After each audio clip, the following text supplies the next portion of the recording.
consequential ideas for more than a century. And this is a place where I want to share the plan to build a better NATO. This plan will be at the heart of our summit in The Hague. I want to thank the United Kingdom for more than 7 decades of continuous commitment to NATO. It makes vital contributions to our shared security. The British Army leads NATO's multinational force in Estonia. RAF jets are patrolling over Poland's skies as part of NATO's air policing mission. NATO's Maritime Command in Northwood directs our naval operations, and Royal Navy ships protect the seas.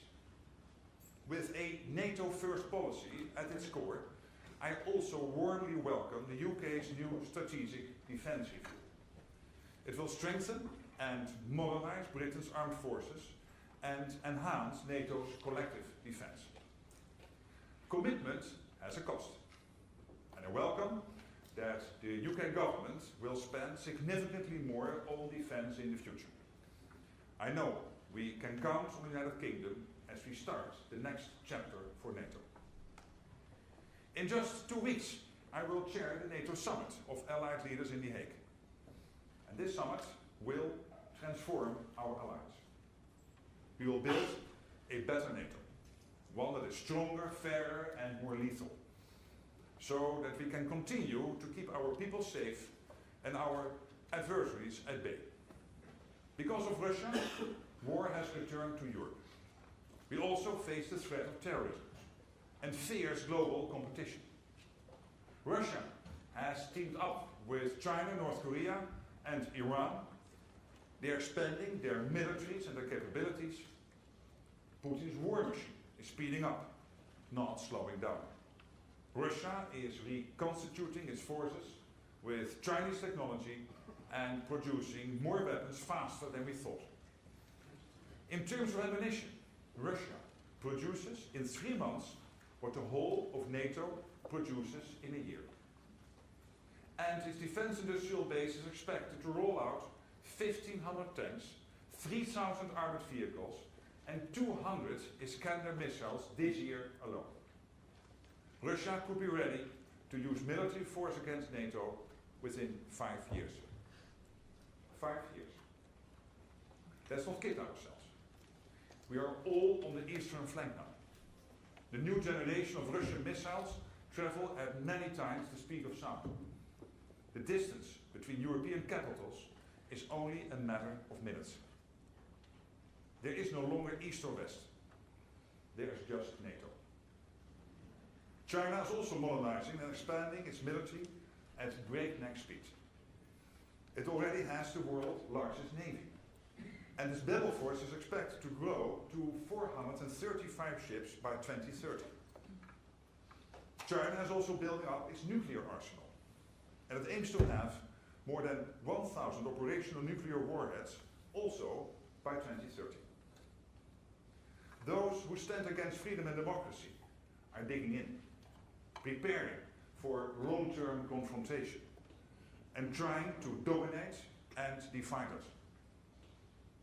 In 1936, Winston Churchill posed this question during debate in the House of Commons. Will there be time to put our defences in order? Will there be time to make these necessary efforts? Or will the awful words, too late, be recorded? And that is the question for NATO now. History has taught us that to preserve peace, we must prepare for war. Wishful thinking will not keep us safe. We cannot dream away the danger. Hope is not a strategy. So NATO has to become a stronger, fairer, and more lethal alliance. A stronger NATO means spending much more on our defense. All allies will reach the initial target of spending 2% of GDP on defense this year. That was a pledge made way back in 2014. Now we have a concrete plan for the future. We know what we need, and we know what to do. At the summit in The Hague, I expect Allied leaders will agree to spend 5% of GDP on defense. It will be a NATO-wide commitment and a defining moment for the alliance. There are two parts to this new defense spending plan. 3.5% will be invested in our core military requirements, while the rest will go towards defense and security-related investments, including infrastructure and building industrial capacity. 5% is not some figure plucked from the air. It's grounded in hard facts. The fact is, we need a quantum leap in our collective defense. The fact is, we must have more forces and capabilities to implement our defense plans in full. The fact is, danger will not disappear, even when the war in Ukraine ends. Our decisions on defense spending are driven by NATO's battle plans and capability targets. They define what forces and capabilities allies need to provide. And last week, NATO defense ministers agreed ambitious new targets. The exact details are classified, but we need a 400% increase in air and missile defense.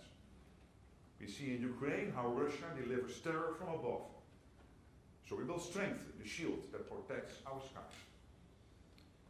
Our militaries also need thousands more armored vehicles and tanks, millions more artillery shells, and we must double our enabling capabilities, such as logistics, supply, transportation, and medical support. Allies will invest in more warships and aircraft. To give just one example, America's allies will procure at least 700 F-35 fighter jets in total. We will also invest in more drones and long-range missile systems, and invest more in space and cyber capabilities. It is clear, if we do not invest more, our collective defense is not credible. Spending more is not about pleasing an audience of one. It is about protecting 1 billion people. Allies will also make broader defense and security-related investments, including infrastructure. Roads, rail and ports are just as important as tanks, fighters and warships. We need civilian transport networks that can support military mobility, to get the right forces to the right place at the right time. The home front and the front line are now one and the same. War is no longer fought at a distance. Our societies and militaries are in this together. We will invest more in civil preparedness, so our societies are ready for the day we pray will never come. And NATO works 24/7 to ensure that day never arrives. We will also spend more to protect our societies against cyber attacks, sabotage, and other threats. And broader defense and security-related investments should include financing and capital improvements to our defense industrial base. It is clear that right across the alliance, we are not producing enough. So as we increase defense investment, we need to increase defense production. More demand means increasing supply, not higher prices. And it also means ensuring that the alliance can produce at scale and at speed. We need raw industrial capacity, like Sheffield Force Masters, which I visited this morning with Defense Secretary John Healey. We need cheaper electricity, access to critical minerals, and more engineering know-how. Otherwise, the commitment to spend 5% of GDP on defense will be lost to production costs rather than invested in defense. So we will enhance and expand the industrial base right across the alliance. We will support increased defense production, remove barriers to cooperation, and harness cutting-edge technologies. To borrow from the former Labour Prime Minister Harold Wilson, I want NATO to forge its future in the white heat of innovation. To stay ahead of our adversaries, we must develop and adopt new technologies. They can be cost-effective and deliver the same effect as traditional military heavy metal. On the battlefields of Ukraine, $400 drones used the right way are taking out $2 million Russian tanks. More defense spending and production provides effective deterrence, promotes economic growth, and creates jobs. The summit in The Hague will send a clear demand signal to industry. And industry must meet our ambition. So, we will make NATO stronger by spending and producing more. And we will make NATO fairer by rebalancing the burden of our security, with every ally contributing their fair share. We all benefit from the protection our transatlantic alliance provides. And it is vital that every member of NATO pulls their weight, because America has carried too much of the burden for too long. America's allies have broad shoulders, and Europe and Canada will do more for our shared security. And that will be backed by America's rock-solid commitment to NATO. As well as becoming stronger and fairer, NATO will become more lethal. Rest assured, we will always be a defensive alliance. Becoming more lethal means strengthening our deterrence and defense posture, providing our militaries with what they need to keep us safe, and showing any aggressor we can and will hit back harder. With our military power and our resolve to use it if necessary, no one should even think about attacking us. President Putin does not act like someone who is interested in peace. Russia continues to strike civilian targets in Ukraine, day after day, night after night. This is violence for the sake of violence. We fully support President Trump's efforts to stop the bloodshed. The people of Ukraine deserve a just and lasting peace. NATO's practical and political support to Ukraine continues. Our long-term support is not about prolonging the war. It is about helping Ukraine defend itself today and preventing any future aggression. NATO stands with Ukraine now and through the challenges ahead.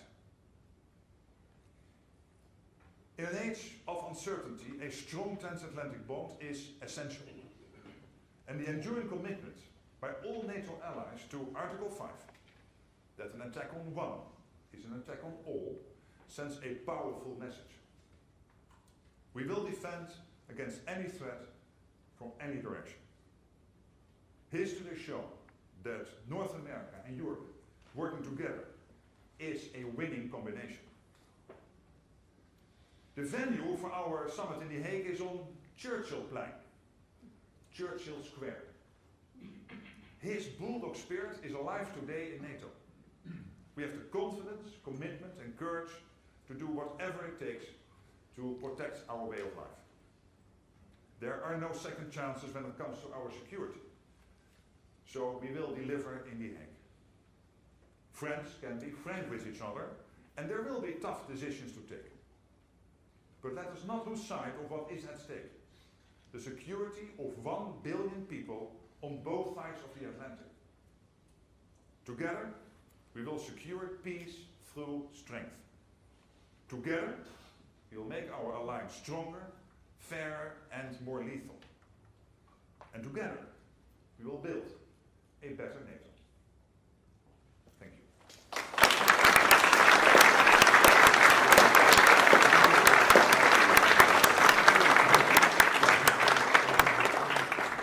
Thank you all very much indeed. And I'm using as my pad right on, but what I can recommend to you, today's edition of The World Today, which is a large part of which is dedicated not only to NATO, but people making suggestions to the Secretary General as to what he might do.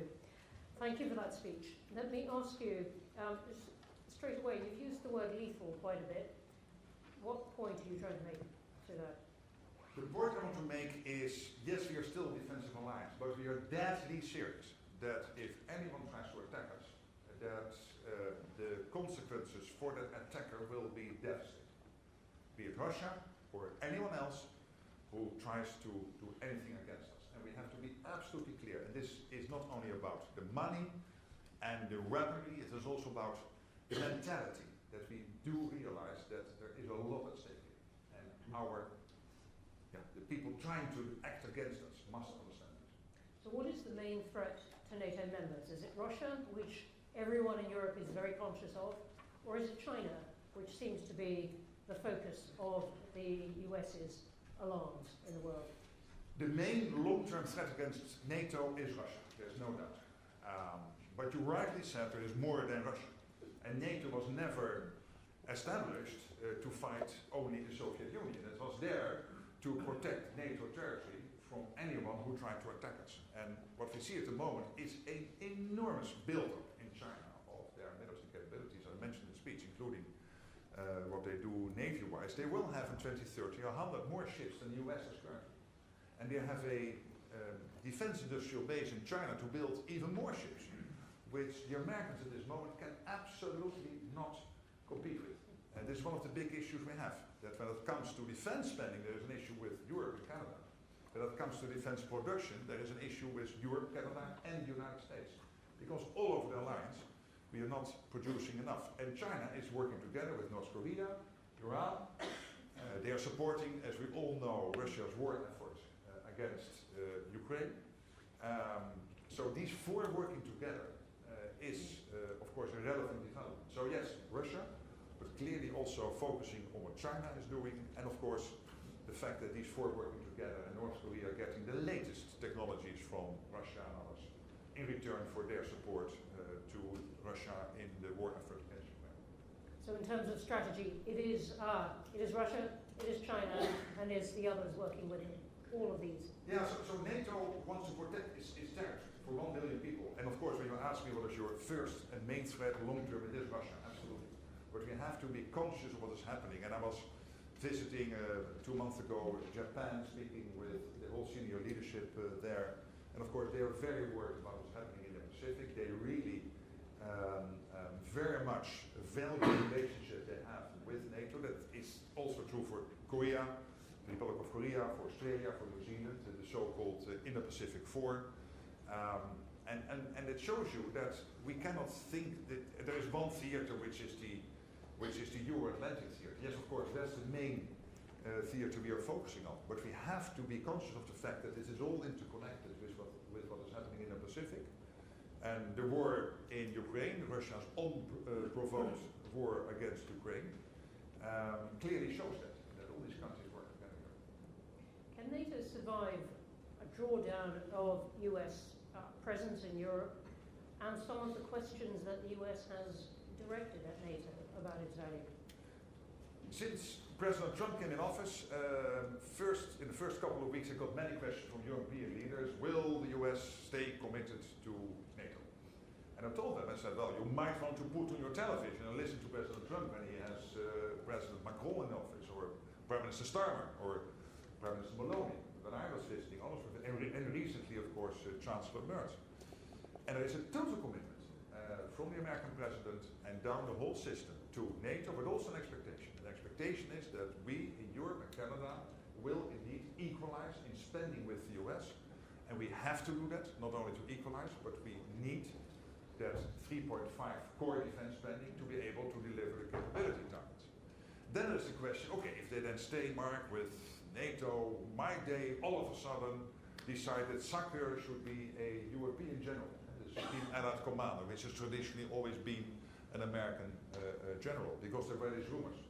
Well, there's your evidence. Last week the appointment was announced of the new Supreme Allied Commander and holding an American passport. And the third question is, will they all of a sudden withdraw troops from Europe? There's absolutely no question of that. What they have said is that, yes, obviously for the United States, not only concentrating on the Euro-Atlantic, but also as the biggest worldwide economy and the biggest defense power in the world, they also have to, of course, focus on the Pacific, they have to focus on the Middle East, and that over time there will be somewhat more pivoting towards Asia is only logical. I'm not worried about that, but I'm absolutely convinced we will do that in a step-by-step approach. There will be no capability gaps in Europe because of this, and there's absolutely no. And you've seen it when, again, Chancellor Merz visited the White House when it came to the American troops presence in Germany and a clear commitment of the American president on that point. So no capability gaps in Europe. Over what period? Can you say that immediately? That the US drawdown won't happen too fast? I think we can say that the US under President Trump has won this argument, that there has been there for a very long time about Europe needing to spend more, and you've embraced that in what you've said. But he has also said a lot of other things, indeed, about pivoting to Asia. We'll come on to Ukraine in a moment. But on the US perhaps having fewer troops in Europe, is that not going to leave Europe exposed at any point? Not at all. I have no worry about that. And why not? Because in the United States, with everybody I speak with in the Pentagon, in State Department, in the White House, the President, the National Security Council, people are aware. NATO is not only there to, again, quote Churchill, not quote, but refer to Churchill in his famous speech in the US Congress in December 41 to prevent the mistake after the First World War, again after that then ongoing Second World War after Pearl Harbor when he gave that speech, that the long arm of history will reach out again across the Atlantic Ocean to get the new world involved in a war in the old world. It's not only because of that historical reason. In the US, all the generals, all the senior policymakers totally understand that for the US homeland security, for the defense of the homeland of the mainland US, its territory, a secure Atlantic, a secure Arctic, and a secure Europe is crucial. When the Norwegian Prime Minister was visiting, he showed President Trump the pictures of the nuclear submarines just across the border between Norway and Russia. We sometimes forget that Norway has all over Sweden and Finland this border with Russia, and there is that big, one of the biggest, maybe the biggest Russian submarine port. And he said, Mr. President, these nuclear submarines are not there to target Norway. They are there to target the United States. And what we do collectively is make sure that they can never do it. So that deep realization that our security, Europe, Canada, US, is interconnected practically, so not only for historical reasons, but practically, is deeply ingrained in the US. And at the same time, they have more things to think about, like the Pacific and the Middle East, and sometimes also when it comes to Africa, which is only logical. So we spending more for them to pivot more towards, for example, in the Pacific, over time, step by step, is possible. What about Ukraine itself? Does it not weaken NATO in some sense if the US president says, look, NATO was part of the provocation for Russia of this war, Ukraine started it, and begins to talk about ways of settling that seem to make many concessions to Russia? But look what President Trump did since he came in office. Many things. Well, I agree, but he broke the deadlock when it comes to Ukraine. He broke the deadlock with Russia. And I'm of the opinion that it is only the American president who was able to do this, to start the dialogue again with President Putin on how to end this terrible war, and he did. And no criticism of his predecessor. I respect all the politicians in the US, and we work with everybody. But him doing that, breaking that deadlock, starting that dialogue with the Russian president, and then for us in Europe to think, okay, we can in a couple of months then end all of this. Of course, no, this takes time. It is a step-by-step approach, but it is clear that he closely coordinates with European allies, including the UK Prime Minister and others here in Europe and with Canada, on all the steps he's taking.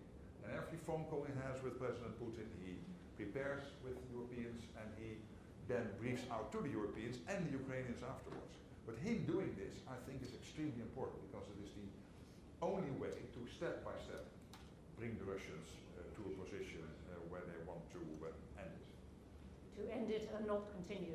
So in your view, what would be the terms of that kind of agreement that would persuade Russia to stop where it is now or to move back? I don't want to make it even more difficult by having, as NATO Secretary General, start to philosophize here in an open session about what it might look like.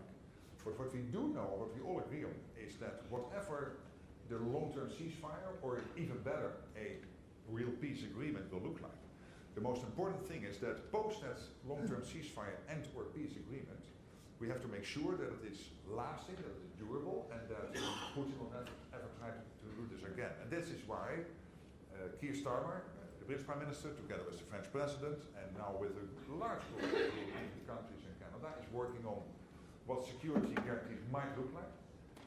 So that going forward, we can be assured that when there is a peace deal or a ceasefire, that we have the plans in place, we can implement them on the day after that happens. And that preparation, I think, is also in close coordination with the Americans, is again evidence that this transatlantic relationship is very strong. You've mentioned Canada a couple of times, and many people have asked whether NATO can accommodate a member that is threatening the sovereignty of another member, as the US has been with Canada.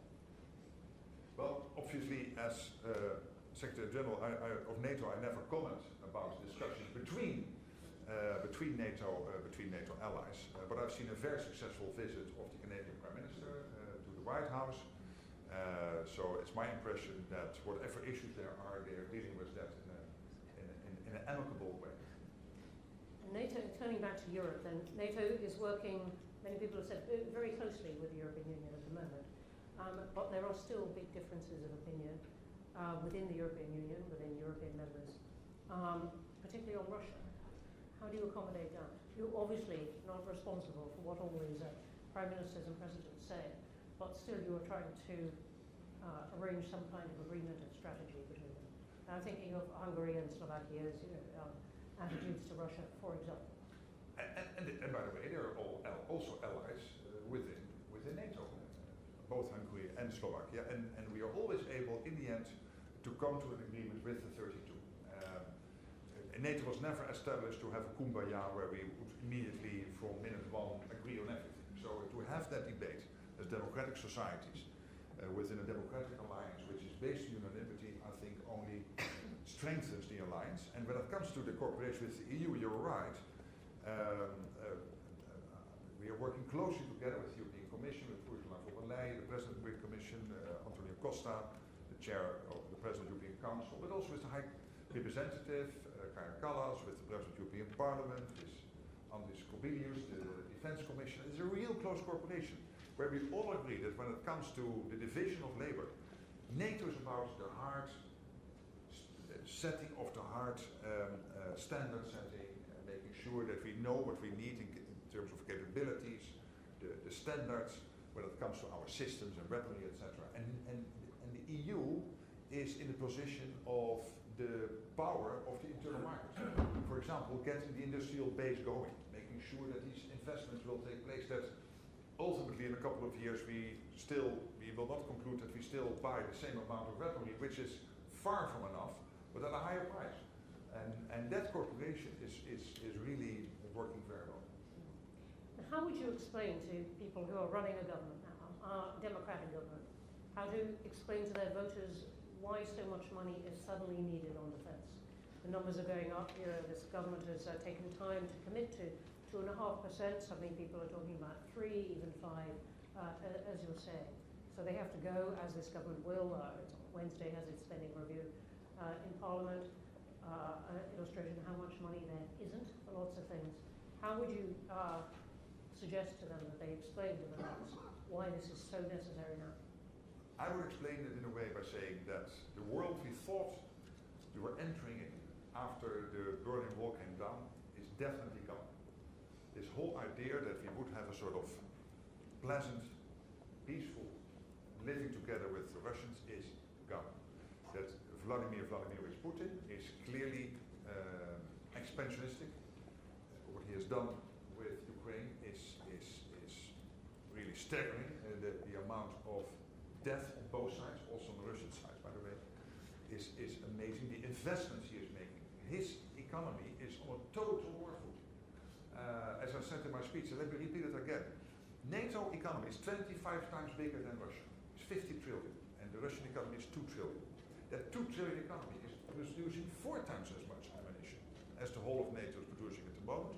And you can ask any general, and he will tell you, yes, drones and AI, etc. But Mark, the core of every war will always start with stockpiles of ammunition. You can never ever allow for a situation where your ammunition piles are not sufficiently stocked. And here, the Russians are outpacing us 4 to 1, 4 times as much as we are producing. And again, we are 25 times bigger. And then look at our air defense systems. We simply do not have enough. In the UK, all over Europe, in Canada, the US, in the whole of NATO. And these are huge investments. We need 5 times as many systems to defend ourselves against missiles, air defense in general. That's a 400% increase. It's huge investments. Our maneuverable land formations, we simply do not have enough. The UK, Germany, all over Europe, we do not have enough. Our command and control systems, our long-range weapons. So there is the clear gaps are there, and we heavily reconstituting Russia at a pace which is really threatening. They cannot mount a successful attack against NATO territory now, but in 3 to 5 years they might be able. I wanted to ask you about exactly this point. And you put a lot of weight on that, exactly that sentence in your speech. Is that based on military capability, or is it based on a reckoning of their planning? What did you mean by picking up that? 3 to 5 years that they could attack NATO territory? Yes, so for example, last week it was the German Chief of Defense saying by 2029, that's in 4 years, they might be ready to do that. And this is just based on the military people telling us, look what Russia is doing, look where we are. Yes, we can still defend ourselves, but if we do not start today with getting our defense industrial base in order, getting the ammunition production going, getting our air defense system production going, take the Patriot, the most important air defense system we have, for the most advanced at the moment. You will get it in 10 years if you order it today. And the question is a bit like in the old times of the Soviet Union, that you can ask the return question in the morning or the afternoon. Why is that important? Yes, in the afternoon the F-35 will arrive. So these are the timelines we are facing at the moment. And I'm only slightly exaggerating here. And therefore, what keeps me awake at night is not only the spending part. I think we'll get there at the summit. What I'm really getting awake at night, when I'm staying awake at night, is because of the defense production. Because for your credible deterrence, it is not only about spending and people, it is also about being able to produce, of course, the latest technologies, drones, etc. I commend what the UK put in the defense review on all of this, and it's really great stuff, and we need that. But you still also need to make sure that you can produce the classic big ticket items. Hence your visit to Sheffield. Let's go to questions. There are tons online. Let me start over here. Let me start at that side and take those 2 at the edge. Let's take them in. Thanks very much. Carl Dinnan from ITV News. You've just come from Downing Street, where you were talking to the Prime Minister. Did he agree that Britain would spend the 3.5% that you want as core defence spending? And what is the timeline that you have agreed with him for that?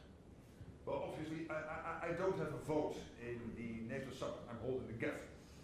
And it's also not up to me to disclose what we discussed, because I don't think that's fair. But let me just try to answer your question in a different way. First of all, I've seen sometimes in the British press that there is the defense review, and now there is this proposal I made about the 5%, the 3.5 core, and 1.5 defense and security related spending. So then people are saying, hey, there is a discrepancy. I don't think there is. Why not? Because every country is working in cycles to constantly update its own defense strategy. That's exactly what the UK is doing, and I'm really impressed with what John Healey, the Defense Secretary, and the Prime Minister, and the Foreign Secretary, David Lammy, have brought out last week. Because it's exactly what we need. The drones, the latest technology, but also, for example, investing in 6 factories producing ammunition. I mean, you heard me about my worries about ammunition. I mean, this is at the core of the UK defense review, including the spending targets to get there. And then there is, and this is happening in many countries in different cycles, etc. And there is this summit coming up discussing how we get, over time, with a credible path to get there, a longer-term goal of this 5% defense spending. So I don't see a discrepancy here. We will, as I was here today, I will visit Italy later this weekend, also Sweden, and I will be in Canada next week. So we will have many more consultations, and we will discuss the details, of course, in Brussels. I really think we will get to a common position. Okay, I'm going to take a few more down here. Let's take the next one along, and then in the row behind. Okay. Harry Fawcett from Channel 4 News. You said that the 1.5% defence-related spending was grounded in reality, and it's not for an audience of one. It is, though, it seems like a happy coincidence that 1.5 plus 3.5 equals 5, and there is some criticism that there is an elasticity in how to define what comprises that kind of spending. So how do you respond to those concerns, and is there a metric to define exactly what should fall within that 1.5%?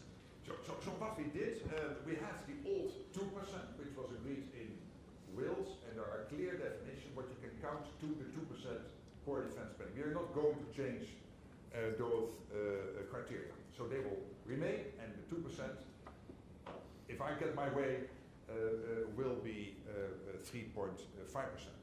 But then when we were discussing all of this, and also look at the UK Defence Review, which is also spending a lot of time on this and a lot of is discussing this. Yes, there is the core defence spending, but you need bridges which are able to hold a tank. Sometimes you are even not there with your car to cross the bridge, let alone with the tank. You need the defence industrial base to be developed. For example, this factory in Sheffield was bought by the UK government because it is delivering core capabilities which are essential to the UK defence requirements. Buying such a factory is not a defence spend in the 2%. But still you need to do it. You need to develop the defence industrial base because we simply do not have enough. And then we have the issue of societal preparedness. When you watch Norway or Finland or Sweden, what they are doing in terms of having the whole of society to understand what their role will be it active or at least not getting in the way of the military people if war breaks out or a natural disaster hits. I mean, in many other countries, my country, many other countries, we are not nearly there. So all this spending also needs to be done. And we have calculated this at roughly 1.5%. We are now discussing in Brussels the more specific items, but these are the big ones. So defence industrial base, developing your infrastructure in a way that it can help you to move from A to B with military and equipment. But also this big issue of preparing your civilian populations for whatever that might happen. And there's a lot of money, so we need to do that. Okay, I'm going to take one in the, yes, and then I'm coming to some more in here. Hello, Edward Lucas of The Times. You mentioned in your speech improvements to the defence defence finance and investment. And I was wondering if you could elaborate on that a bit. Is this an allusion to the idea of a defence bank, which John Healey was talking about at the weekend? It's not just a matter of spending more money, it's spending it more effectively, which you've alluded to. There are a couple of initiatives out there, so I was not particularly alluding to them, but I know of these initiatives and we follow them with great interest because everything making it possible to get the money and spend it where we need to spend it is positive. But it's always a bit tricky for me to get into the details of each of these initiatives. But take another initiative, which is the European Union. What the EU is doing with Re-Aim Europe, which is an 800 billion package in which you have the 150 billion SAFE program. You could also argue that that is also part of freeing up the money at a national level to make it possible for countries to invest enough. So it is really optimizing here, but it's also about your defense industrial base. That there might be opportunities when maybe in the future you would have unavoidable closures of some big industrial plants for whatever reason, because this is part of your normal economic cycle. And of course, always regrettable, but not always avoidable. That you look in a pragmatic way whether this is an opportunity now to use that particular asset to converge into defense production. So all of these issues are falling under that sentence. Okay, I'm going to take a few which are about Ukraine or fighting. Go to the BBC. Fighting now. I'll come. All right. Go on. I know some suggestions. Then I'm going to Ukraine. We don't want to be a fight with you. Jonathan Beale from BBC. You didn't actually answer the question for Carl, which was what is the deadline for this? Is it 2032 or 2035? Are you saying also that spending 3% is the same as 3.5%? Because it doesn't, to me, that seems a little bit odd. And then finally, are you going to include? Are you going to allow the UK government to include? They include at the moment in their 2.3% costs on security services, MI5, MI6. Do you consider that to be core defence spending? Thank you. Well, first of all, the definitions we use when it comes to the present 2%, and for the UK that is now 2.3, moving into 2.5, and I also heard the number of 3. We are not changing these definitions, and there's always a little bit room of flexibility, but not a lot. And so that's something there. I know from my previous role that we had many debates with NATO what the Netherlands could figure in the defense spending and not, and there's always a little bit of a negotiation going on there, and in the end you somehow reach a consensus. Right? So I'm not aware of what exactly the debates are between the UK and NATO on what they figure in the 2.3 or 2.5, let's say in the 2%. But I would not be amazed at that debate, because most allies are having those discussions. When it comes to your first question, I have a clear view on when we should achieve that. I keep that to myself because we are having these consultations now with allies, and these discussions are ongoing, and we will in the end agree on a date when we have to be there. For me it is important that it will not be, as I said last week when we met in Brussels, it will be a flat line, and then at the year where we have to achieve the 5%, the 3.5 and the 1.5 a hockey stick, and then all of a sudden, because you cannot spend all that money in 1 year, there is an absorption capacity issue. You can only spend so much extra each year, so there has to be a credible path. That for me is very important, that countries commit to that and develop that path and share that with NATO, so that we would not have the same as in 2014. We commit all to 2%, the UK was on 2%, Greece was on 2%, the US was on 2%, but basically till Trump became president, nothing happened. And then all of a sudden everybody woke up in Brussels in 2018, and the spending went up. So we have to have a credible path there. And then I didn't understand the 3. So for what I propose is 3.5 core defense spending by date X, and that's being discussed now, and 1.5 on defense related.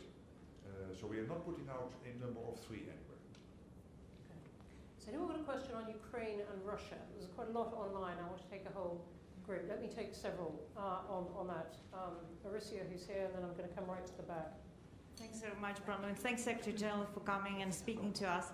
I have a question. 2 summits in a row, Ukraine was said that it has an irreversible path to NATO. Fast forward this spring, we hear that the United States is perhaps ready to offer Russia a concession, which means Ukraine will not join the NATO.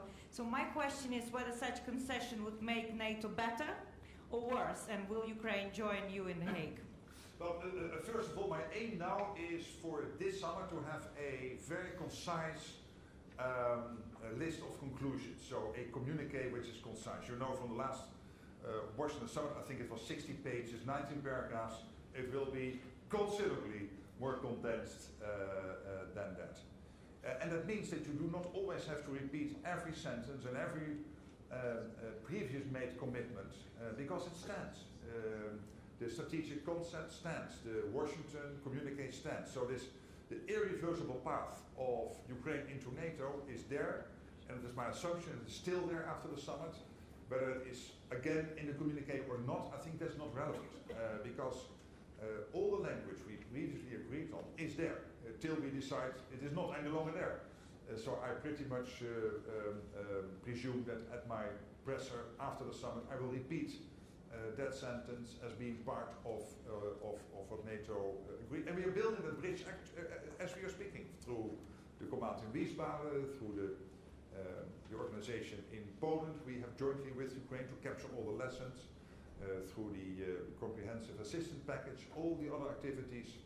Of course, our team in Kiev, the NATO team in Kiev, working closely with the Ukrainian government. So all of this is there, and building basically the bridge. And what I would assume that the NATO summit will be really about spending. It will be about production. Of course, there will be Ukraine in the communique, no doubt. But don't expect endless paragraphs of restating what we already said in the past. That's all there, and it will stay there. And then on America, but not only the US has come out for a long time against Ukraine joining NATO. There have been other allies. Take Hungary, take Slovakia, and others who have said we are against that. So the language is there. There is this irreversible path into NATO. And again, I think that the Hague communique will be really very much focused on a few issues. Okay, thanks. Let me go right to the back, and then here in the front. Yep. Chris Ellison, member. Secretary General, thanks very much for your talk and the questions. You emphasise that production in Russia is about 4 times that of NATO, but they're not building stockpiles. They have no stockpiles. They are using that. Is it fair to say then that the clock starts ticking and the risks to NATO start increasing once we get a sustainable ceasefire and that production is put into stockpiles? Statement of fact, I think, and by the way, our assumption at the moment is that even whilst the war against Ukraine is continuing, that they're still able to slightly increase stockpiles, but that's debatable. But I think to your question, I mean, that's a statement of fact. Okay, can we come over here to the front? Thank you. Thank you, Secretary General. I'm Francis Stoney, The Telegraph. There's an American outlet this morning that's describing Trump's reaction to the deep strikes on Russian territory by the Ukrainian drones as being badass. I wonder what your reaction was to that, because and whether you agree with Kyiv that to end this war is going to require additional long-range strikes into Russia to take out its industrial capacity. Well, to end this war, we need Putin to come to the negotiating table and not with this historian who is now popping up in Istanbul twice and again telling us about the history of Russia and Ukraine from whatever, the 12th century, I don't know what it was. And constantly restating what they stated already in 2022. You need a Russia which is serious, wants to negotiate and end the war. And to get there, it all, I think, starts, of course, with keeping Ukraine strong in the fight, but also we need what President Trump has been doing, breaking the deadlock with Putin, starting that dialogue. I really think it starts from there. And when it comes to what happened Sunday a week ago, let's not forget what the Ukrainians were doing was taking out capabilities of Russia to hit innocent civilians in Ukrainian cities and communities, going about their daily lives, not being in the military, just normal, average citizens, as we are sitting here in this room, being under the threat of these Russian capabilities. And in a very innovative way, they diminished to a certain extent, and we don't know exactly what the extent is, but of course it had a considerable impact, it seems, the capabilities of Russia on this. Quite a few questions online about whether you're expecting a big summer offensive from Russia, either against Ukraine or looking at Lucy Rogers' question, military images of Russian bases along NATO's eastern flank. But I think the thrust of the questions is about a summer offensive against Ukraine. We don't expect any offensive against NATO territory. There's no reason to believe that. Because again, the next 3 to 5 years, he knows that the reaction will be devastating for Russia, so they will not do that. But we have to make sure 3 to 5 years he still knows that it is devastating, so that we are prepared. And when it comes to Ukraine, I'm not predicting what might happen on the Russian side. What we have to do is to make sure that Ukraine has what it needs. The ongoing military support. The United Kingdom, by the way, we are here in London. This country is on at the forefront since the start of the war. Boris Johnson, Rishi Sunak, and now Keir Starmer, providing consistent leadership when it comes to keeping Ukraine in the fight. And of course, together with other European nations, but the UK has really been one of the leaders in this effort. Let's go right at the back. Yes. Thank you. My name is Farah Muslimi. I'm from the Middle East team at Chatham House. My question is not about Ukraine, but about Russia. Do you see Russians or the Chinese playing any role in the Red Sea, in arming the Houthis or training them? And overall, where does the NATO see the Red Sea crisis, let's say, in your top 10 of risks? Does that flag on your radar overall? Thank you. Well, here our biggest worry, of course, is with Iran. And the fact that Iran is part of this foursome, this really awful foursome of North Korea, China, Iran, and Russia. And I have no reason to believe, and no one has any reason to believe, that Iran is doing this because they just want to be friendly to the Russians. We assume that they get a lot for this in return, particularly money. And as we know, Iran uses this money directly and through its proxies to stir conflict in the Middle East. So there is at least an indirect link, as there is a link between what North Korea is doing, supporting Russia's war effort, getting missile technology in return, which is posing a threat to the US mainland. Thank you. Let me come in the orange.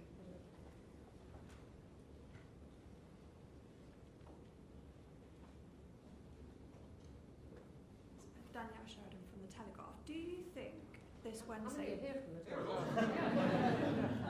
Big newspaper. I was almost not going to say where I was from, actually. But do you think this Wednesday we should see the Chancellor raise taxes in order to cover the defence spending that you think is required? Well, it's not up to me to decide, of course, how countries pay the bill. I mean, what I know is that if we want to keep our societies safe, and look, if you do not do this, if you would not go to the 5%, including the 3.5% core defense spending, you could still have the National Health Service, or in other countries their health systems, the pension system, etc. But you'd better learn to speak Russian. I mean, that's the consequence. I mean, when I came to NATO, people sometimes told me, yeah, but Mark, bringing these brutal facts out in the open might also rattle our population. Yes, they'd better be rattled. Because this is the reality. I mean, let's be honest. This is our task as politicians to be brutally honest. How we see the facts and what is and the facts are clearly there that Russia is able, within 5 years, to mount a credible attack against NATO territory. If we do not now start to take these decisions, and then of course is the issue how to finance that. Well, that's up to national politicians, and they're always. Is taxation, another is savings elsewhere, is a higher deficit. I mean, in the end, politics is making choices in scarcity. This is why you choose your politicians, and then a centre-left politician will make different choices from a centre-right politician. But okay, that's up to the national government. But my point is, we've got to do it. The Dutch government, which was pursuing very much your line about increasing defence spending and support for Ukraine, has collapsed. Do you feel that... but not because of this war. No. Because of the difficulty in spending. All right, let me just try and tuck in a couple more, at least one more question. Right here on the edge. There are lots and lots and lots of hands up, and I'm going to go here in the middle. Let me take two together. But on the edge. Hi there, Johnny Singh, Chatham House member. You mentioned critical minerals here. Hello. Yes. Hi. You mentioned critical minerals in your speech. I wonder what role do you envisage NATO has in either securing or procuring or the supply routes around critical minerals? Okay, let me take. There's one on the edge of the aisle there, and I'm going to get in the front here as well. Yes. Thank you very much. My name is Jeroen Ouwehand, and as a citizen of The Hague, I wish you all the best and good luck with the summit in a few weeks. You already have left the city. I'll be back before the summit. But I say so as a citizen of The Hague, but also as a worried NATO. This is absolutely wonderful. Do you have a question? I do, apart from wishing good luck. My question has nothing to do with which has been on the table so far, but it's about climate change. And I just wondered, EU Commissioner Hoekstra warned about the security threats as a result of climate change, and I wondered what your thoughts were on that. Was this increased spending? How did this factor into your thinking? Okay, thank you. And I'm just going to slide in this one here at the front. You have a microphone.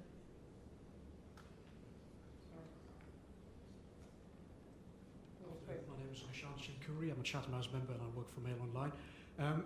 I'm sure you've paid attention to Elon Musk's feud with Donald Trump. What view does NATO take of this, and how has it sort of impacted your wargaming strategies because of dependence on Starlink and SpaceX? I was waiting for you to make the connection. But tempting as it was. Right, critical minerals. Question on critical minerals. The role here for NATO will be a typical coordinating role. So we provide a platform to discuss this wherever necessary, because logistics, supply chain, all these issues, making sure, for example, that when it comes to ammunition production, we have all the basic materials to do that. Obviously, nations are working on this, allies, but NATO can always provide a platform to have that discussion more coordinated. On climate change, obviously, this is a case in point. What we are seeing is that, for example, the Arctic is opening up, so it has an impact. And the fact that the Russians and the Chinese are now sailing in the Arctic, and that the 7 high north countries, US, Canada, Sweden, Finland, Denmark and Iceland, have asked NATO to become more involved here, and we will do that. It's a clear evidence of this, and so we have the issue of icebreakers, China, Russia active there, and this has to do with the fact that these routes are opening up, and this has to do with the fact that global warming is taking place. And NATO has, after long consideration, decided not to have a view on what's happening at the moment. Okay, thank you. We are going to have to stop there. I'm so sorry. Thank you for the terrific questions online. Yeah. I didn't take so many because they overlap with what we had discussed already, but they were great and great to have them. Thank you, everyone, for coming and for your excellent questions. Please join me in thanking the Secretary.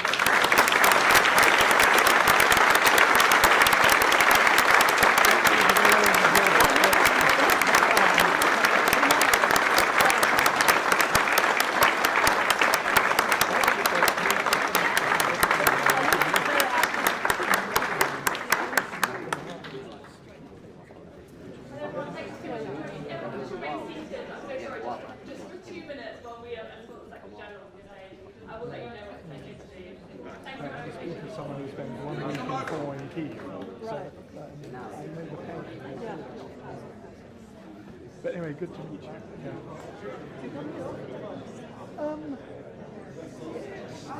Reasonably often. Bronwyn facilitated an event I ran in Davos on Ukraine, at Ukraine Back. I look after my company first in the Ukraine. You were first on pathway. I'm actually consulting. At the moment, what we're doing,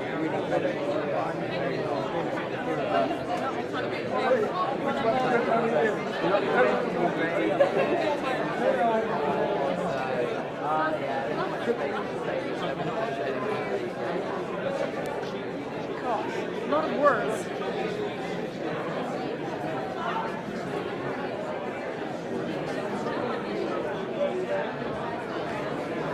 What's the credible pathway to exit? I don't understand a single word. Yeah, when did you answer that question? Yeah. When we have our appraisals, I want you guys to tell me, I'll be like, UJ, you failed to meet these targets. You're just going to say, there's a credible pathway to the target. Oh yeah. There's credible and irreversible pathway. It's like last time when Tony Blinken was asked by Russia, what is the end game? Yeah. Like, oh, a resilient democratic society. I didn't raise 100 grand, I raised 5 grand. But like, I'd like to think I have 95 grand of added value, my general contribution to the program.